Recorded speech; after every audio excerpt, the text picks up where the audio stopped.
What's up, snake fans? Dave Palumbo here from Muscle Serpents Daily, and I got my beautiful albino het pied female here with me, who doesn't seem to be doing too much breeding this year. Certainly looks like she's big enough, right? She's gigantic. She's a sweetheart. Love this girl, and I got her sister too. And I've had him in with the male pied Burm that I have, in hopes of producing some pied het albinos and some double hets. But I don't know if she's old enough yet. She might need another year. We'll see. I haven't seen any breeding action. She does feel very big though, and I haven't really fed her that much, so who knows? You never know. Sometimes you don't catch the breeding. You know, I think people get, and I had this problem when I first started breeding snakes. I was so preoccupied with seeing locks, because everyone always puts pictures up of their snakes locking, right? And a lot of times, I never saw locks. I thought didn't know what I was doing. I thought I wasn't going to produce any babies. And sure enough, you know, eggs on the ground, you know. So sometimes you don't see them. I've had Boas litters produced. I've never seen a single lock between the Boas. And I've kept them together for 3 months straight. So you just don't know sometimes. So these snakes, sometimes they don't want to lock in front of you. And they'll lock at night, in the middle of the night when no one's there. It is possible. So it is possible if these guys are locking on their own. Matter of fact, I'm going to show you my Burm that's bred the last 2 years for me. And she's enormous. And I don't even look at them. I put them in the mail in with her, and I don't even take a look, and looks like she's ovulating or something's going on with her. So the point is that don't get so preoccupied with always seeing everything. I didn't see my first ovulation for 3 years after I started breeding. It doesn't mean that the snakes weren't ovulating. It means I just didn't catch them. And sometimes you don't catch ovulations anyway. I think the more you do it, the more snakes you have, the more frequently you start to see all these things that people talk about online, and it becomes a little bit more obvious to you. But that doesn't mean you're not going to produce great clutches. So it just means you might not catch all the cues initially. Anyway, we're going to go into the snake room here. Take a look at the snake room. This girl is so heavy. She's got to be 45 pounds at least, maybe more. We're going to go into the snake room, and we're going to take a look at some snakes, some Burms, of course. We're going to take a look at some other stuff and see what's going on, and you know, have a fun Monday. That's what it's all about, right? About fun. Sometimes you don't have to have an itinerary necessarily to have a good show. So stay tuned. This is why I love living in Florida, guys. Out of my bushes came a wild animal, scared the hell out of me. It's actually a soft shell turtle. It's trying to make its way from my other property's pond, probably because the water's getting low. It's trying to make it over to the Gator Slough over there behind my house. You can't see it. There's a drop off there, but there's a big waterway. And I guess it took a pit stop. You can see it kind of like scraped the top of its shell a little bit. I don't know. I'm sure that'll heal up and scar over a little bit. He's a pretty boy. Girl. Maybe she's laying some eggs here. I don't know. Very, very tame. Let me touch her a little bit. Okay. And this is just a wild soft shell Florida turtle. And it's funny because I was looking at my albino, I'll show you in a minute, and I thought there was something wrong with her shell. I thought, you know, she wasn't eating enough and she was getting deformed, and it was because it was flipped up.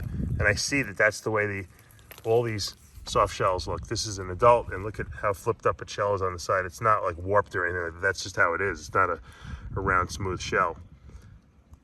Look, she's not even scared. She's not even pulling her head in. Really, really pretty soft shell turtle. Probably just getting some sun here. It's a very sunny day out here. It's warm. It's warming up. And to give you an idea of how big this thing is, I have a very big hand, okay? And I want you to see, this thing is way bigger than my hand. So this is a big, big turtle. It's probably, who knows how many years old. This could be 10 years old, maybe more. Now it's sticking its head out now that I walked away a little bit. But not scared at me in the least. It actually scared me more when I first walked out here. And once again, just right on the front of my property here. I was unpacking groceries from the grocery store, and I just threw the garbage out at the curb and came back, and this thing come out of the bushes, and it's big. Very, very big. Super cool. All right, I have a very cranky boa who I was cleaning his cage, or her cage, I should say. And this is my plasma boa, actually. She's a hypo blood Anery 2, gorgeous snake. I produced her in 17 or 18, and she's She was being cranky, so I just kind of let her go where she wanted. And I gotta tease her out of there. She's not in a good mood. Funny thing, she just ate yesterday, so I really don't want to disturb her too much. So best technique is just to get the hook and just to start like gently, nothing too aggressively, just kind of trying to work her out. You pull too hard, she's gonna resist, and then once she resists, you're never getting her out. She's just gonna get mad, and I don't want her to like regurgitate her meal. So I'm just gonna give lightly, just pull on her without wrecking my slop sinks. They're strong. Once they grip onto something, they don't let go. So you got to kind of just play with them a little bit. See, she's not happy. She's reared up. And you know what? The funny thing is, my boas are really mellow. Like I don't know what, she's just in a cranky mood. Probably because she didn't want to be touched because I had just fed her. So me going in there and cleaning her tank kind of just got her in a bad mood. And you know what? I can't blame her. If I was kind of just digesting my meal, I wouldn't want to be bothered either. But it was really, she peed, it was really nasty, her cage. So I had to. So let's let her, once she gets away from something she can grab onto, then I can kind of pull her out a little more easily. Let's see if we can get her.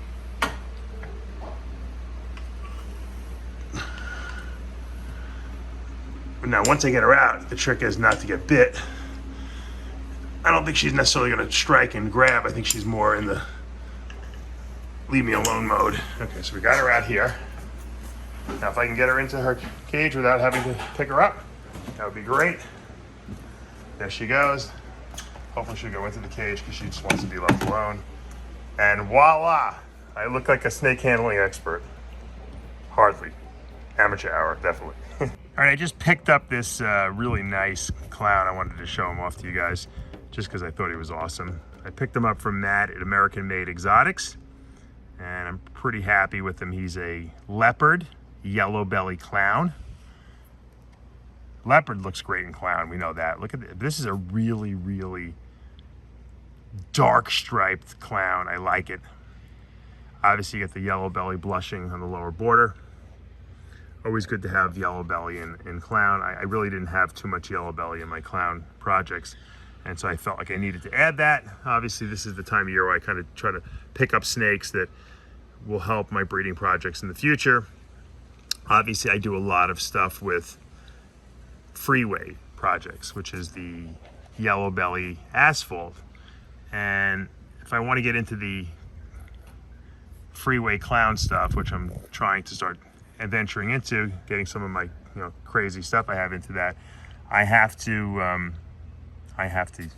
needed a male yellow belly clown, and I love leopard, so this is a perfect compromise. I kind of got the leopard, the yellow belly, and the clown here, which is going to really help, because I also wanted to get leopard into my freeway project. So I have a lot of cool, you guys know, cool orange dream, super orange dream, super enchy, freeway stuff, and now I'm going to be able to get leopard into it, and then clown. Obviously that's going to take a few generations because we got to produce hets and all that crazy stuff, but yep. So we're going to put this boy away because I don't want him to be too stressed out I'm sure he's stressed out enough from the trip. And let's just thank Matt over at American Made Exotics. Here's a beautiful fresh shed. Gorgeous IMG motley Roswell ladder tail. That's the connected tail. Of course, you're not going to see that because this snake is jet black. That IMG gene with the motley makes a black snake. You don't need anything else.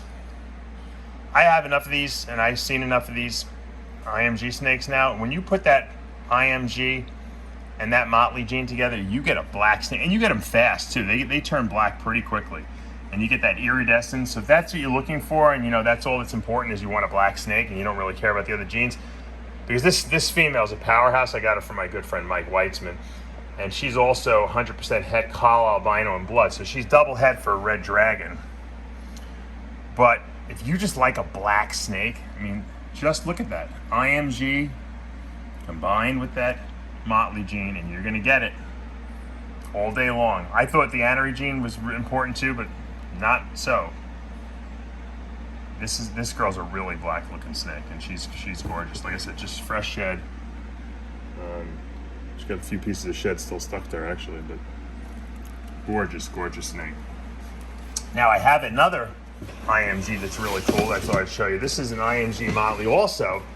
This is parahet. This is double het paradigm blood essentially. Parahet and het sharp albino. So these are not compatible. These two I just showed you because this is the sharp albino line. The other one is the is collar albino, but just as black. Look how small this girl is. Oh, this is a boy. Excuse me.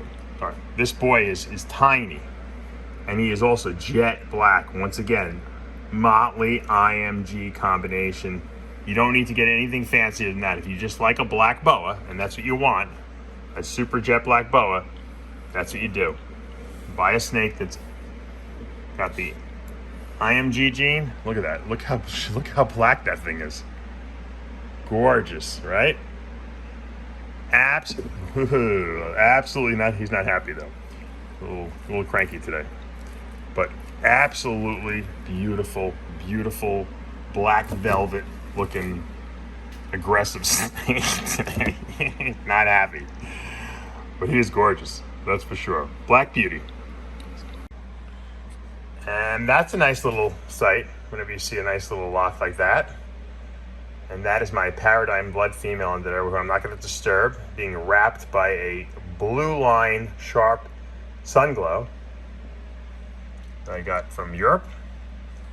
And I don't know if they're actually locked, but I've seen them locked before. That's the lock you're looking for. But remember I mentioned earlier, sometimes you don't see locks.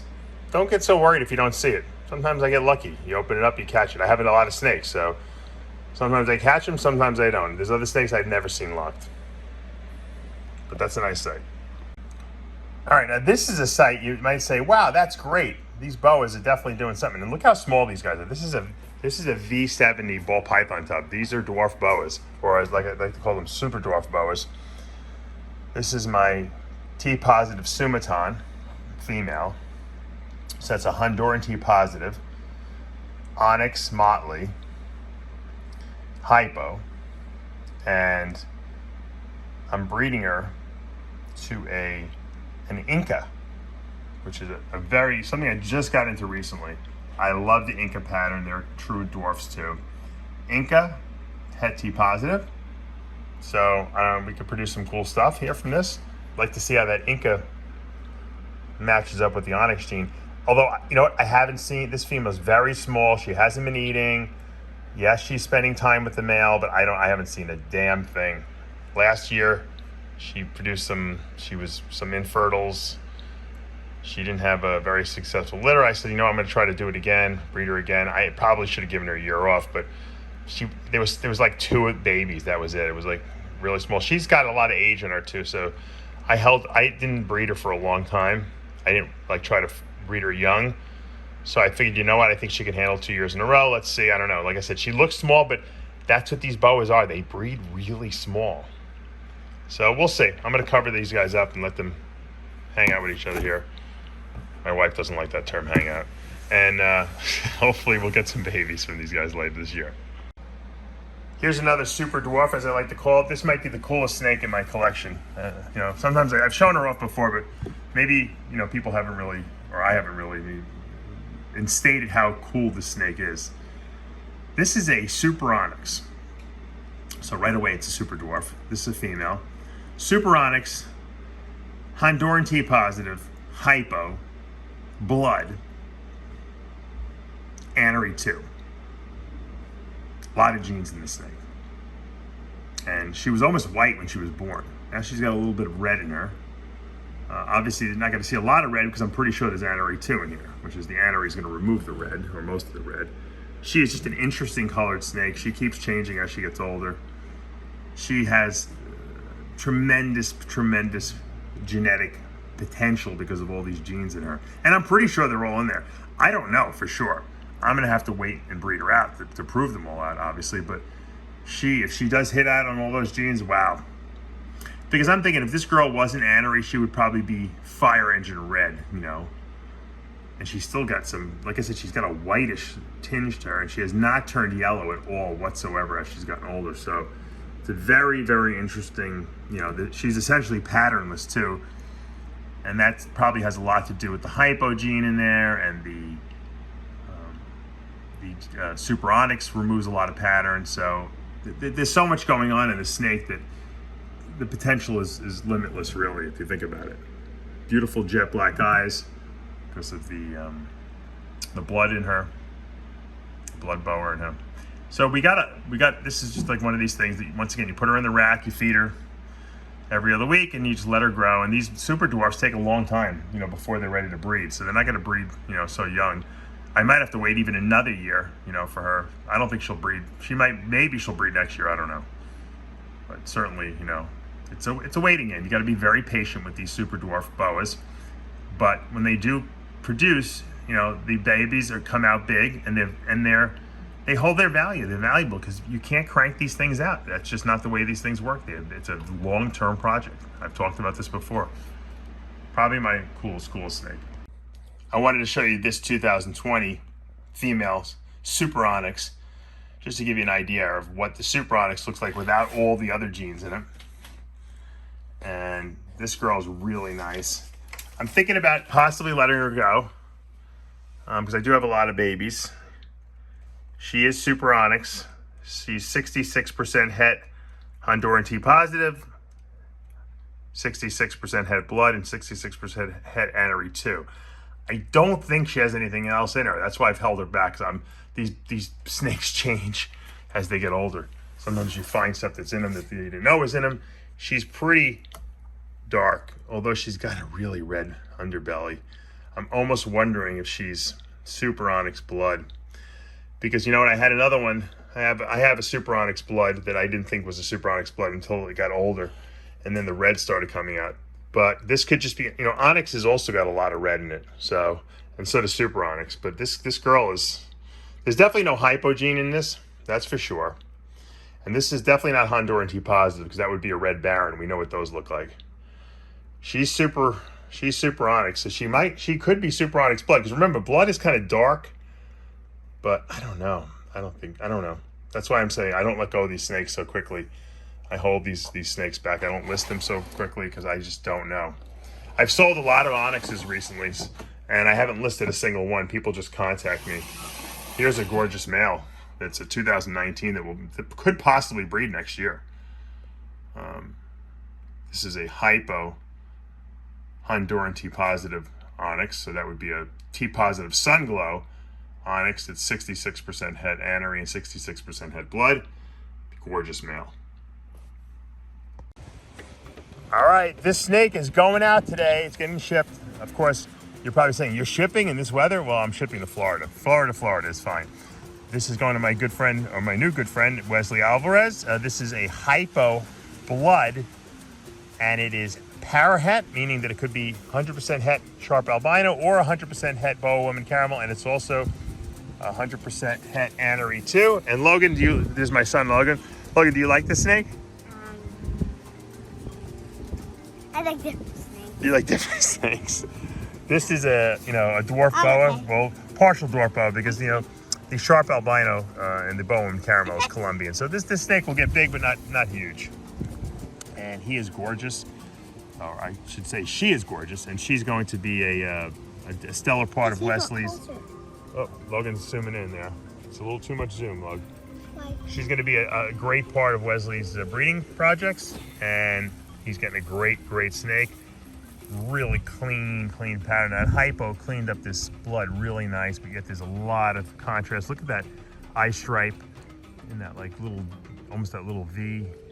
Really nice looking coloration right here. I love that contrast in this snake. But yet it's clean. There's not like a lot of static here. I'm gonna feed it. You're gonna feed it grass? What do these eat? Rat. Right, correct. This one probably eats mice, but Logan's a smarty. He's taking up where Daddy left off. Hopefully, in a couple of years. You gonna breed snakes too? A lot. Yeah. Well, I hope so. Also, Grandma's here. I don't think. Oh, Grandma's here. I don't think Grandma's gonna breed snakes though anytime soon. All right, we're gonna pack this guy up so Wesley can get him tomorrow morning, and I hate to see him go. All right, Logan wanted to see one more snake. He wanted to see an albino boa. So this is our sun glow het blood boa, and I've shown you this snake before. This was a runt. It almost didn't make it. It is a gorgeous female. This is a sharp albino and a hypo together. That's a sun glow. Gentle Logan. And she is 100% het blood. And she has a brother that's a visual fire opal, which is a hypo albino blood. But she's gorgeous. I mean, she's really, really nice. Look at that eye. Logan, you like the albinos. What color eyes do the albinos have? Red. Red, right. So all albinos have red eyes. That's correct, Logan. That's his homeschooling for the day. His nature homeschooling. Anyway, it's very windy out here. You might hear the wind in the background. It's a little chilly. Not too bad, but it's definitely cool. I know the other parts of the country you guys are getting snow, so I'm not really complaining at all. It's beautiful here in Florida. All right, Logan, we're gonna put her back, but she's doing really well, and I wanted to give a little update on that. I know you like the albinos. Logan, you got scared. Yeah. No, she's fine. She's if you look at the tail, okay, you can see. Hold on, don't touch anything, Logan. Don't touch, Logan. Logan, you look at the tail. You see, Logan, right here, these little outlines here in white. They actually look purplish. That's how you know it's sun glow. A little purple white outline makes it sun glow. Logan's making a cage over there. So he doesn't walk. All right, well, this is the last snake for the day, and we're gonna wrap this thing up on this beautiful Monday. All right, guys, I hope you enjoyed today's episode. We had a little fun. We showed off some Burms. We showed off some BOA Python stuff, some Boas. Just a little of this, a little of that. Fun Monday. Sometimes, I always think I'm going to catch up on the weekends. Truth be told, I always think, all right, it's the weekend. I'm going to do so much work. I'm going to get all these snakes set up. I'm going to list stuff on Morph Market. And you know what? I get zero done because I got kids. And when you have kids come first. So I try to catch up on Monday, which I never do because I got to pack snakes to send out. Luckily, there's not that many snakes that I'm shipping at this time of year because most parts of the country are cold and snowy. But I had to ship one today to Florida, which is right here. So that's not a big deal. But this big girl better start doing some breeding action because I want to see some pie Burms on the floor, and I know you want to see them on the ground too. So say your prayers. Thank the gods of the snake world, and say, please send some new baby snakes to Dave Palumbo. All right, guys. I hope you're enjoying today's episode. If you are, hit that subscribe button, turn on your notifications, hit that like button. I'll see you back tomorrow morning.